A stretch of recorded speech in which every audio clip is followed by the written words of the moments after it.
Jeta private e prins Lekës ka qenë me ulje dhe ngritje të mëdha.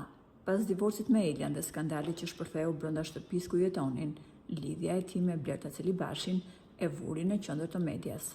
Më shumë për faktin se u diskutua gjërësisht se Blerta kishte qenë shoqja e Elias dhe kjo e fundit nuk e besonte kurrësi se mes bashkëshortit të saj dhe shoqes fotografe e familjes mbretërore do të lindte dashuria. Megjithatë, pas martesës me Blertën, Leka ka dhënë një tjetër lajm të gëzueshëm. Atij ka ardhur në jetë një djalë, të cilit i ka vënë një emër mbretëror, Alexander. Vogëlushi ka ardhur në jetë në 10 korrik 2026, eksaktësisht në orën 5:30.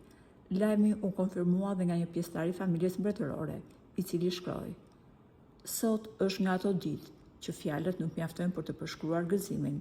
Ka ardhur në jetë lartësia e tij mbretërore, Princ Alexander. Jam lutur shumë që çdo gjë të shkojë mirë, si për bebin edhe për mamin, dhe me sa duket, ashtu është bërë, çdo gjë ka shkuar perfekt." Ndërkohë, edhe Elia Zaharia është vënë në dieni të këtij lajmi që qarkullon gjërësisht në rrjetet sociale.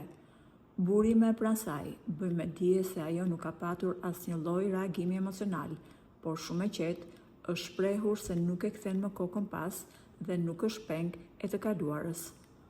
"Unë çdo njeriu në këtë botë i uroj të mirën", ka thënë Elia, pa përmendur emra të veçantë, "por ajo që jam më shumë falenderuese është se unë kam një pasuri që nuk kam çmim dhe ajo është vajza ime. Kapitujt e mbyllur në jetë nuk kam dëshirë të rihap", është shprehur Elia.